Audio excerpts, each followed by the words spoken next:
This team had way more expectations. This team spent $200 million in the transfer market. They got the big bad Giuntoli, the hero of Napoli, to come and lead the charge. Juventus you've seen in how long? It's been a long time. Since pretty bad, though. Since Del Neri.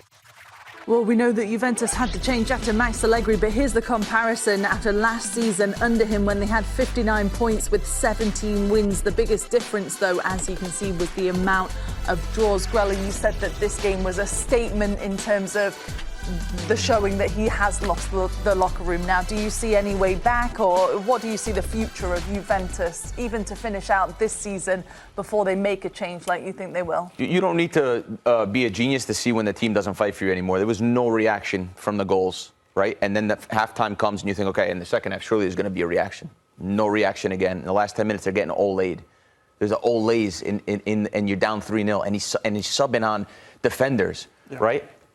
That's one way you can tell that he's lost it a little bit. The second way is Nico Gonzalez comes out, who's been so poor, but all the signings have been poor. We can't single out anyone. They've all been so poor. And he's whispering to Vlahovic, and they're going like this, and they're going, they're not talking about where they're going to dinner after. They're talking about the disaster that's in front of them, that is Thiago Motta, Giuntoli, why they're not playing, maybe what they're not happy about. Once those whispers start going around, you're in trouble. You're in big trouble. What's worrying is that we're all watching that game together, and we all had this feeling of hopelessness for Juventus. Never once did we think that these players were capable of turning it around.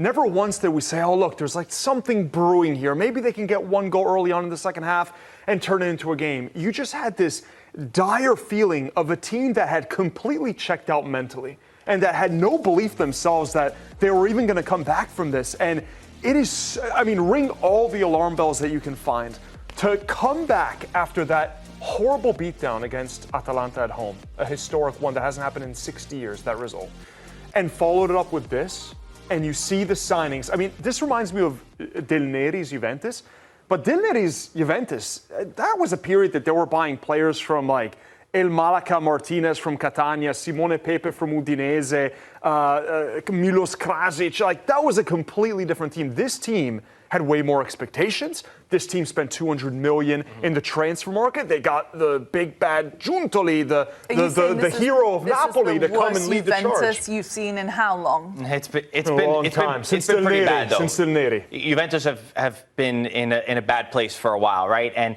it feels like they've kept pushing it, right? When Sarri won, Sarri was a problem, even when he won. Then Pirlo came in, Pirlo was a problem. Then Allegri came back for 3 years, which were not great either.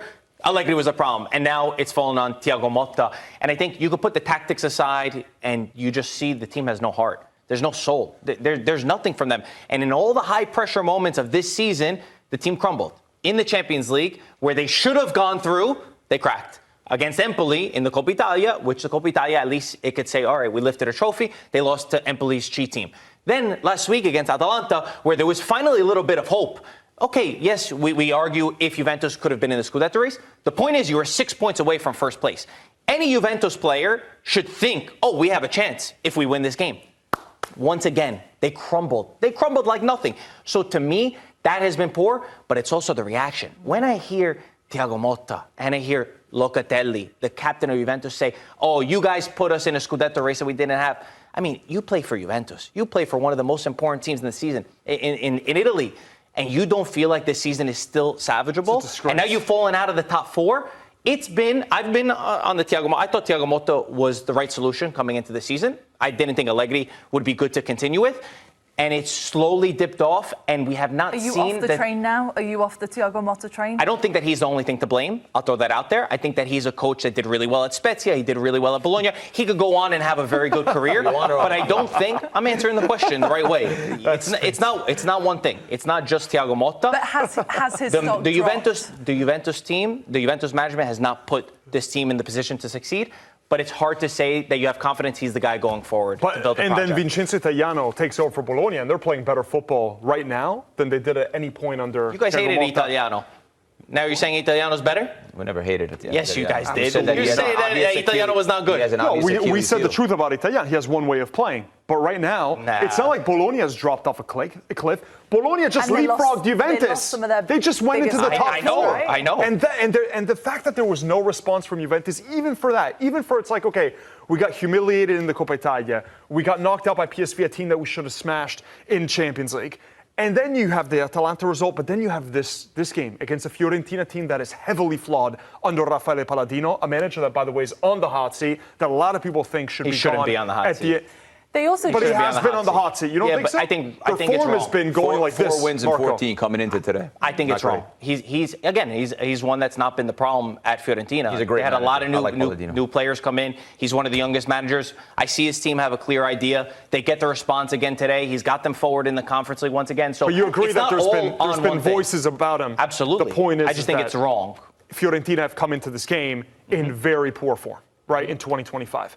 And it's almost like Juventus is now this antidote. It's like if you're having a tough time, you play this Juventus team. Empoli, they're looking at Serie B and they're already looking at, oh, God, I'm going to make 30% less next year. I'm going to be in Serie B. They win in the Coppa Italia against Juve, playing was kids mad. from the youth team. They had 9 first-team players out. They had 3 kids that don't even exist on Wikipedia. I couldn't even look them up. I had to call in the family and say, who are these guys? Like, what kind of players are they? And they lost Juventus against that Empoli team. It's just, it feels like it just keeps getting worse and worse.